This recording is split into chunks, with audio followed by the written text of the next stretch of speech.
On ne veut plus en ce moment, je pense que ça va revenir heureusement, mais en ce moment on ne veut plus faire des missions intelligentes.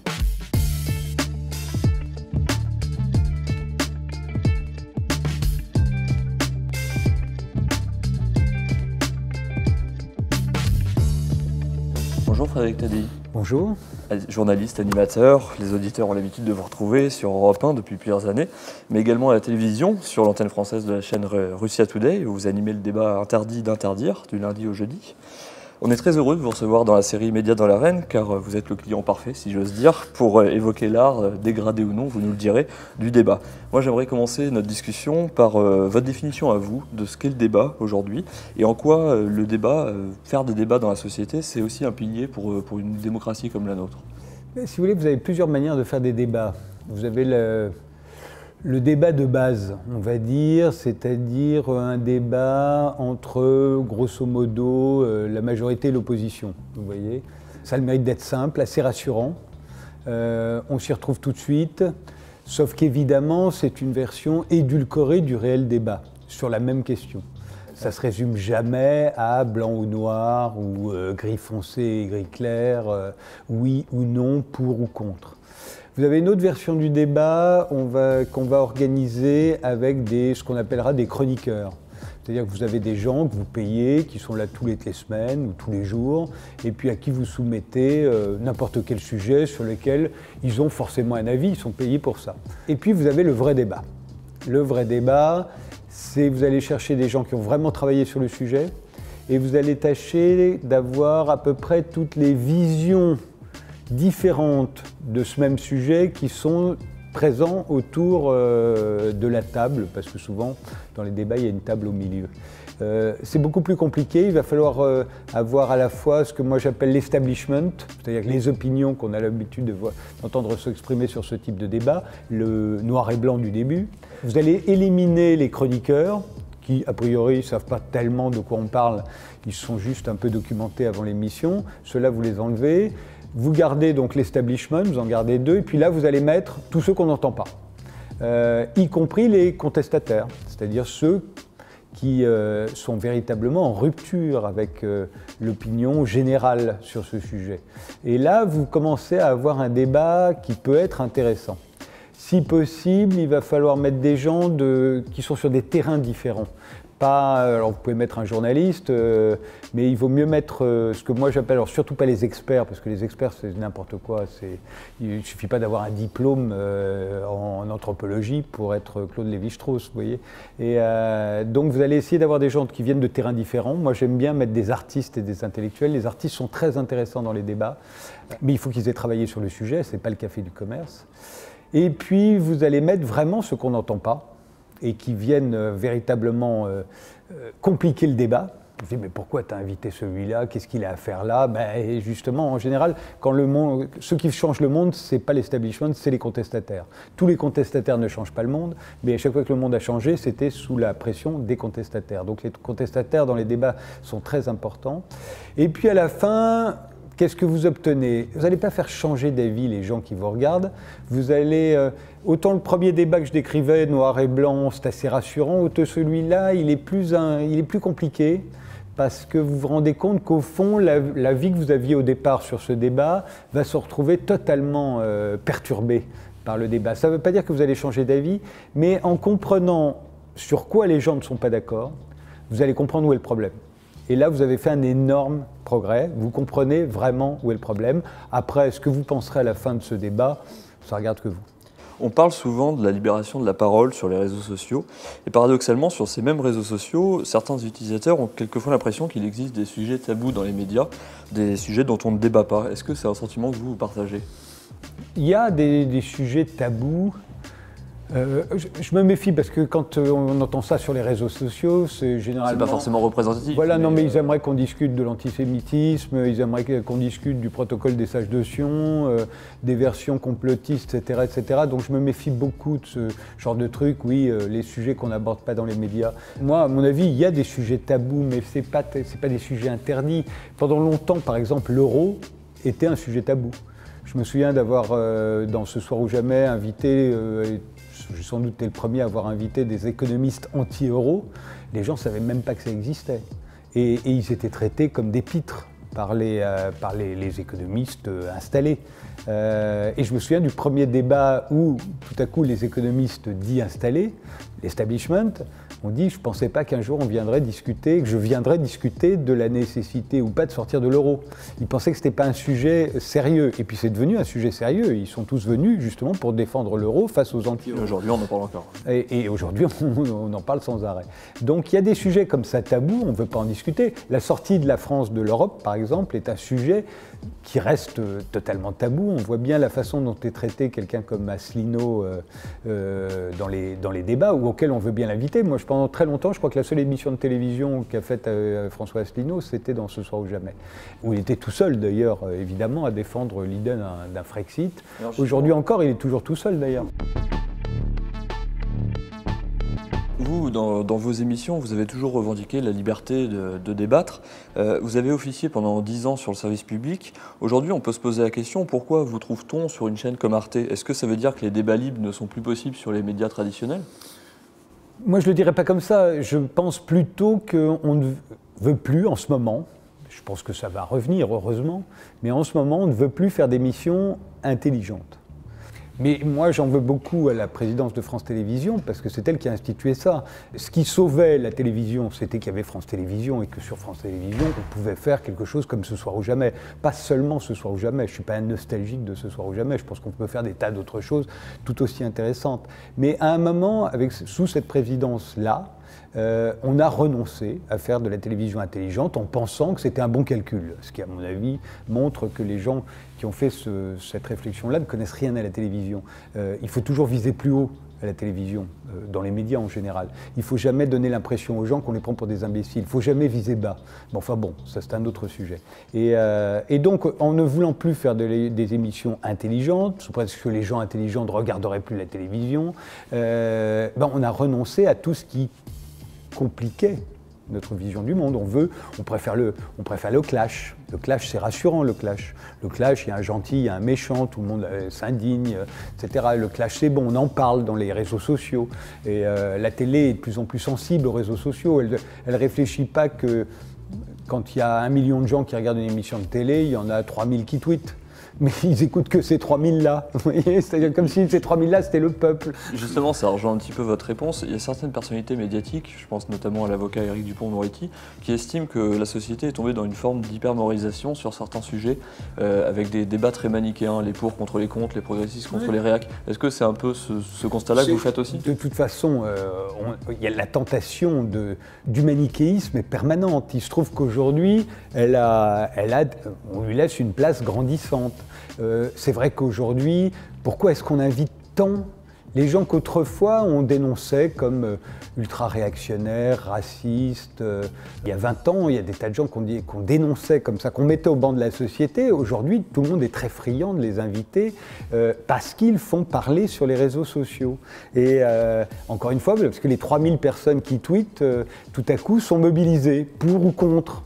Et donc, tout à coup, les gens qui dirigent un certain nombre de chaînes frétillent comme ça en disant « Regarde ce qu'on est intéressant, puisqu'on intéresse les 3000 personnes qui tweetent. » Oui, ça donne un débat sur les européennes avec 12 ou 15 candidats, je ne me souviens plus, où on passe 1h30, on commence ce débat pendant 1h30 à parler de l'immigration, dont on dit même dans l'émission qu'elle n'est pas le sujet principal de préoccupation des Français. Ils s'intéressent à beaucoup d'autres choses, mais on en parlera au bout d'1h30. Pourquoi on fait ce choix-là? Parce qu'on sait que là, on tient un truc où les gens vont s'affronter de façon basique, pour ou contre les étrangers, pour ou contre les immigrés, pour ou contre les musulmans. Ça les rassure, ils aiment bien ça, ils savent que les gens vont tweeter, ils savent que les candidats vont s'opposer de façon totalement manichéenne et souvent absurde, alors que sur la fiscalité, sur l'écologie, tout ça serait beaucoup plus compliqué, plus dans les gris foncés, les gris blancs, les gris sombres. Et donc en fait, ils tendent la perche à tout ce qu'on pourrait appeler les populismes, mais non pas parce que certains seraient populistes et pas d'autres, mais parce qu'il y a des sujets, des façons de présenter les choses, des façons de les mettre en débat qui sont populistes. Et là, la télévision, comme d'autres médias d'ailleurs, mais particulièrement la télévision, peut être totalement complice de ce populisme qu'elle passe son temps à dénoncer. Ce que dit Dupond-Moretti, auquel je souscris totalement, c'est que, au fond, on ne cesse de faire des choix, oui, populistes, de se conduire de manière populiste. On le voit bien dans toutes les affaires qui défrayent la justice, comment une façon de prendre parti, de mettre en avant le bien, l'éthique du bien, au détriment de la vérité, et de la vérité judiciaire en l'occurrence, parce que c'est ça qui le préoccupe lui. On va faire le procès à la télévision en toute bonne conscience, sans avoir du tout l'impression de trahir sa fonction de journaliste, mais aussi de trahir la justice, en donnant comme ça des caricatures de procès à la télévision, d'interroger un témoin ou un plaignant ou une plaignante en le faisant passer pour... En l'appelant une victime, déjà c'est une façon de trahir la justice. La victime, on ne sait pas, c'est le procès qui va nous le dire. Pour l'instant c'est une ou un plaignant. Et en l'interrogeant comme une victime sans contre-interrogation, comme c'est dans un procès, comme ça se fait dans un procès, il n'y a pas d'avocat, il n'y a pas de procureur, il n'y a rien, il y a juste un journaliste qui écoute une victime, et n'importe qui se mettant devant une victime va forcément l'écouter d'une oreille très différente que s'il était un avocat ou un procureur ou un juge. Donc oui, tout ça est une mauvaise pente. Tout à l'heure, quand vous donniez votre définition d'un vrai débat, vous parliez justement des gens qui connaissent vraiment le sujet. Certains des débats que vous avez animés avaient suscité quelquefois des critiques par ses invités. Non, je vous corrige, ça a suscité des critiques 3 ans après. Oui, c'est vrai. Ça n'a jamais suscité. Non, c'est vrai que c'est important. Sur le moment, on voyait bien qu'il y avait un vrai débat, qu'il y avait des gens qui n'étaient pas d'accord, que je ne laissais pas de tribune à des personnalités entre guillemets controversées, c'est comme ça qu'on les appelle. Non, elles étaient en débat. Et donc, il me semblait logique de les inviter, puisque le débat, c'était elles qui l'occasionnaient, et de mettre en face d'elles des opposants, mais de leur permettre de répondre aux accusations qui étaient proférées contre elles. Mais jamais personne ne me l'a reproché au moment où je le faisais. On me l'a fait 3 ans après, et encore... Est-ce qu'aujourd'hui, il y a des personnalités à exclure de tout plateau Il y a des personnalités qui sont exclues de tout plateau, mais beaucoup plus nombreuses que ce que l'on croit. On cite toujours les mêmes noms, pour toujours les mêmes raisons. Mais il y a plein d'autres gens qui sont exclus des plateaux. Et aujourd'hui, vous avez toute une frange de la pensée de gauche qui est exclue des plateaux, par exemple. Et d'ailleurs, c'était à peu près le cas autrefois aussi, sauf qu'il y avait Ce soir ou jamais qui rétablissait la balance. Je me souviens de truc, y a-t-il encore des intellectuels de gauche? Quand on regardait Ce soir ou jamais, on voyait qu'il y avait des intellectuels de gauche. Et, ça ne faisait mystère pour personne. Mais c'est vrai qu'on ne leur donne pas facilement la parole. On préfère donner la parole à des... Et ça ne me choque pas qu'on donne la parole, encore une fois, à des réactionnaires, enfin ce qu'on appelle des réactionnaires, moi je ne mets jamais d'étiquette sur les gens, à des réactionnaires, à des gens qui disent pique-pendre sur l'islam. Tout le monde trouve ça à peu près normal aujourd'hui de leur ouvrir grand les micros. Encore une fois, ça ne me choque pas, si tant est qu'il y a quelqu'un en face, ce qui est de moins en moins le cas. Avec le mouvement des Gilets jaunes ces derniers mois, on a vu apparaître aussi des personnalités médiatiques, qu'on a créées en fait, des personnalités que les médias ont créées, qui, une fois sur les plateaux, pouvaient mélanger arguments, fake news, intox, etc. Est-ce que le parcours de vérification des médias, à l'heure où ils reçoivent des invités, c'est un peu amoindri en fait? Est-ce que mais non, mais les médias se soucient de moins en moins de la vérité. Les médias se soucient du bien, du progrès, de la morale. Alors, tous les médias n'ont pas la même idée du bien, du progrès et de la morale, heureusement. Mais on dirait que c'est ça qui les gouverne, les commande. De ce fait, de savoir si la personne qui est sur le plateau distord un peu les faits, truque un peu la vérité, tout ça va être jugé uniquement à l'aune de est-il dans le bon camp, dans le camp du bien et du progrès ou pas. S'il est dans le camp du bien et du progrès, il a le droit de distordre un peu les faits, de faire des théories du complot. C'est très très bien vu quand vous êtes dans le bon camp. Si vous êtes dans le mauvais camp, en revanche, si vous inventez des chiffres sur l'immigration délirants ou faux, et si vous faites des théories du complot, là, ça vous sera vertement reproché par les animateurs du débat, qui, en revanche, ne reprocheront rien à celui qui a fait des théories du complot, mais dans le bon sens. Alors, celles et ceux qui nous regardent Frédéric Tadei, s'attendent forcément à ce que je revienne avec vous sur le choix de la chaîne RT, on l'a évoqué tout à l'heure. C'est un choix qui a surpris pas mal de gens qui vous suivaient, notamment sur le service public. Est-ce que vous aviez conscience que ce choix pouvait engendrer les polémiques que ça a suscité? Mais surtout, quand vous avez appelé votre émission Interdit d'interdire, est-ce qu'il n'y a pas un brin de provocation quand on sait que la Russie est un des pays assez liberticides en matière de médias? Alors, premièrement, c'était tout à fait conscient, puisque moi je suis quelqu'un d'assez transgressif. Donc, quand je fais une émission sur les services publics, qui s'appelle Ce soir ou jamais, elle est transgressive, pour plein de raisons. Pour les raisons que je vous ai expliquées, dans la façon de faire des débats, dans la façon d'inviter dans ces débats des gens qu'on n'invite pas ailleurs, et pas toujours les mêmes qu'on me reproche, mais plein d'autres, jusqu'aux économistes anti-euro dont je parlais. Donc tout ça est assez transgressif. Le fait qu'il n'y ait pas de chroniqueur, le fait que je ne prenne pas parti, c'est transgressif. Le fait que je ne coupe pas la parole à mes invités, c'est transgressif. Il paraît que je suis le seul, etc., etc. Le seul dont on ne connaît pas les opinions, au fond. Le seul qui ne défend pas une cause au détriment d'une autre. Le seul qui reçoit les gens de la même manière, quel que soit leur bord, et quand bien même je les détesterais. Voilà. Tout ça est transgressif. À partir du moment où je ne peux plus faire ce genre d'émission sur le service public, et si on me propose de les faire ailleurs, je me dis pourquoi pas. TF1 m'aurait proposé de les faire et m'aurait dit vous aurez toute liberté pour les faire. Je serais allé sur TF1 et on me l'aurait reproché de la même manière. Il se trouve que c'est RT qui me l'a proposé. Et ça, franchement, alors il se trouve, RT me l'avait proposé un an plus tôt et j'avais dit non parce qu'à ce moment-là, je faisais 2 heures en direct sur Europe 1 et donc je ne pouvais pas faire une émission de télé. Mais quand ils sont revenus l'année d'après, et comme je passais en hebdo sur Europe 1, je leur ai dit oui, avec plaisir. Et oui, avec plaisir parce que j'avais l'assurance que je pourrais faire ce que je voulais, ce que j'ai toujours fait partout où j'ai été. Sur toutes les chaînes de radio ou de télévision, j'ai toujours fait ce que je voulais. Tout le monde m'a toujours fait confiance. Il se trouve que là, on allait me faire confiance de la même manière et que j'allais pouvoir faire ce que je voulais. Inviter les gens que je voulais et traiter des sujets que je voulais. À partir de ce moment-là, mon côté transgressif, je veux dire, et peut-être un peu provocateur, a trouvé du plaisir à aller sur RT et s'attendait évidemment aux critiques qui ont été plutôt assez... Franchement, je pensais qu'il y en aurait plus. Elles ont été plutôt assez discrètes, un peu caricaturales, très complotistes. C'est très marrant comme les anti-complotistes deviennent complotistes. Alors c'est peut-être un peu caricatural, mais qu'est-ce que vous répondez à celles et ceux qui disent finalement TDI sur RT, c'est un peu la caution pluraliste du Kremlin?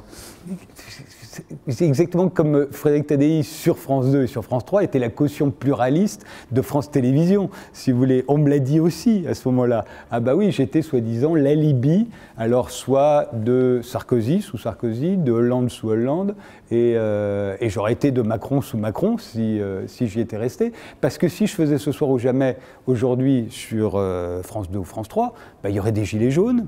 Ils ne seraient pas traités comme ils sont traités habituellement. Je ne laisserais pas des experts en sécurité sortis d'on ne sait où enfin, tout ce qu'on voit aujourd'hui sur les chaînes d'infos en continu et ailleurs. Donc on me dirait que je suis la caution de Macron. Tout ça me fait rire. Voilà. J'ai une dernière question, Frédéric Tadei, si vous permettez. Vous l'avez dit à plusieurs reprises dans plusieurs interviews, vous ne regardez pas la télé. J'imagine que vous ne regardez pas spécialement la chaîne non plus RT. Est-ce que quand on est animateur, qui plus est d'une émission de débat, on n'est pas un petit peu garant, responsable aussi de la ligne éditoriale de la chaîne? Pas du tout, non. Enfin, pas dans mon esprit à moi. J'ai écrit dans beaucoup de journaux, donc je me sentais pas du tout responsable du reste. Non. Tout ça, c'est des histoires de journalistes qui se créent des... Si vous voulez, je pense que être journaliste, c'est un métier assez difficile. Je trouve que les gens ont tendance, parce qu'ils le font, et plus ils le font mal, plus ils se drapent comme ça, dans une espèce de vertu qui est finalement plus facile à revendiquer que la façon dont ils font véritablement leur métier. Moi, je suis un homme libre. Voilà. Je crois que personne ne l'a jamais discuté, y compris ceux qui me reprochent de servir d'alibi au Kremlin. Et tout ce truc. Ils savent très bien que je suis libre. Voilà. Et ça ne veut pas dire que je fais mieux mon métier de journaliste qu'eux. Ça veut dire que j'ai une déontologie, moi, dont je suis sûr. C'est-à-dire, c'est la mienne. Voilà, je sais pourquoi j'invite les gens, je sais pourquoi d'autres je ne les invite pas, je sais pourquoi je pose telle question dans les débats, pourquoi j'organise les débats de telle manière. Tout ça est pensé, tout ça obéit à des règles que je me suis fixées. Je n'ai jamais fait d'école de journalisme, je ne sais pas ce qu'on leur apprend et je m'en fiche. Je le fais de cette manière-là qui me paraît la plus juste, la plus honnête, la plus objective, on va dire. Je ne prétends pas être l'objectivité incarnée, ni d'être impartial. Je sais que ce n'est pas humain d'être impartial ni objectif. J'essaye cependant d'être neutre, d'être honnête. Et je pense que j'ai réussi suffisamment pour que tous les gens qui sont venus dans mes émissions, personne jamais en sorte en disant j'ai été manipulé, etc. Jamais, personne, ça n'est jamais arrivé. J'ai fait 750 émissions de Ce soir ou jamais, je vais faire la 100e d'Interdit d'interdire. Personne, jamais, n'est sorti en disant que j'avais défendu telle cause, etc. Ça n'est jamais arrivé. Ben voilà, je suis un homme libre, et je suis libre sur RT, comme je l'étais sur France 3, sur France 2, comme je le suis sur Europe 1, comme je l'ai été partout, et comme je le serai partout. Ça sera le mot de la fin. Merci Frédéric Taddy. Merci d'avoir répondu à nos questions.